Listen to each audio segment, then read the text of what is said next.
اسے ہم کفر سمجھتے ہیں۔ لہذا قرآن اللہ کی کتاب ہے، اس پر غیر متزلزل یقین، اس پر غیر متزلزل ایمان، یہ ہمارا بنیادی ایمانی تقاضا ہے۔ ہاں، آپ گھر میں کام کر رہے ہیں اور الماری صاف کر رہے ہیں، آپ کے ہاتھ سے قرآن گر گیا، نیچے غلطی سے بوٹ پڑے، قرآن کریم کے نسخے وہاں آگے لگے، تو کیا میں اسے کافر کہوں گا؟ بولے کیوں؟ اس لیے کہ یہ توحید نہیں کر رہا تھا، یہ اپنی صفائی میں لگاتار غلطی تھی، اس کی غفلت تھی۔ اس کو چاہیے تھا کہ یہ جوتے ہٹاتا، نیچے چادر بچھاتا، صاف چادر رکھتا، شاید کوئی نسخہ گرتا ہے، کہیں اس کی عظمت کے اندر فرق نہ ہو۔ اس کو غفلت کہیں گے، اسے سستی کہیں گے، اسے حماقت کہیں گے، اسے توہین نہیں۔ جب یہ بات سمجھ میں آئی تو یہاں پر بھی ایک سانحہ ہوتا ہے، اور وہ سانحہ ہمارے لیے نہیں، سب کے لیے انتہائی شرمندگی کا ذریعہ، انتہائی افسوس کا ذریعہ،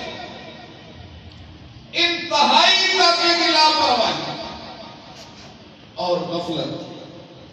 جس پہ پوری قوم کو اللہ سے معافی مانگی، اور پھر خاص کر کے جن کے ہاتھوں سے اس کا ارتکاب ہوتا ہے، میں نے ان کو کہا کہ اللہ سے معافی، گڑ گڑا کر، آنسو بہا کر، ندامت کے آنسو بہا کر، اے اللہ نادانستہ طور پر ہم سے یہ غلطی ہو گئی، تو معاف فرما۔ بار بار معافی مانگے،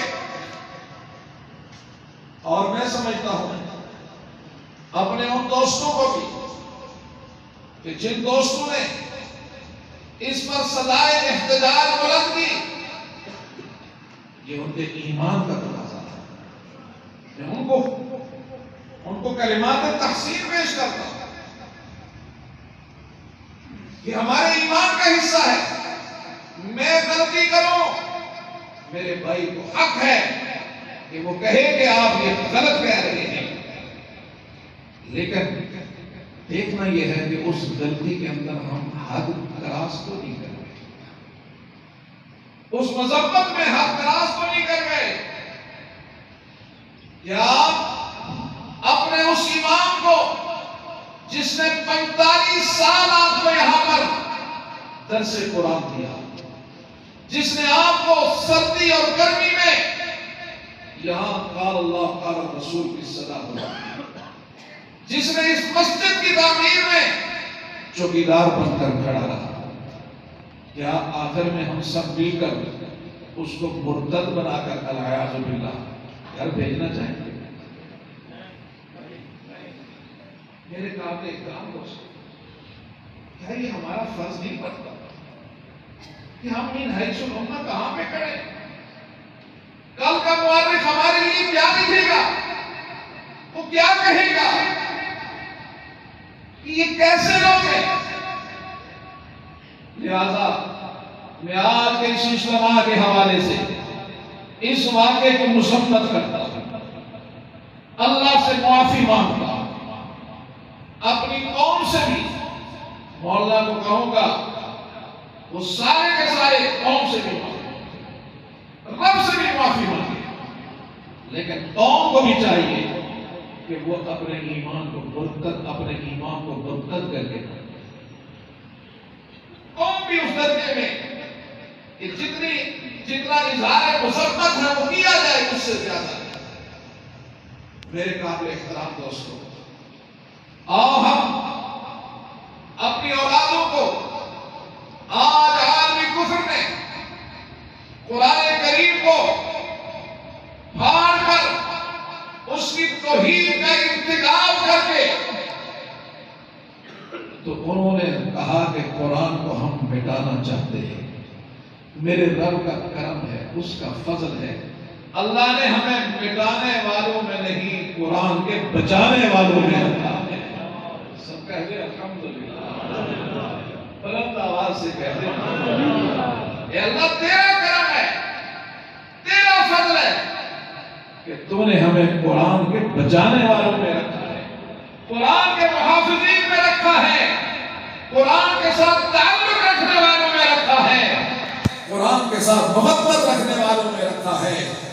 اور یاد رکھو اللہ کے محبوب کا ارشاد ہے، حامل القرآن حامل لواء الاسلام، یہ جو قرآن پڑھنے پڑھانے والے ہیں یہ اسلام کے علم بردار ہیں، اسلام کے علم بردار ہیں۔ میں نہیں کہتا، میرے محبوب نبی نے فرمایا حامل القرآن حامل لواء الاسلام، لشکر کے آگے علم بردار ہوتا ہے، اور دشمن کا نشانہ ہمیشہ علم بردار ہوتا ہے کہ علم گر جائے گا تو پورا لشکر مایوس ہو جائے گا۔ تو اللہ کے محبوب نے فرمایا کہ یہ علم بردار ہے۔ یہی وجہ ہے کہ آج سارے کفر کے تیروں کا نشانہ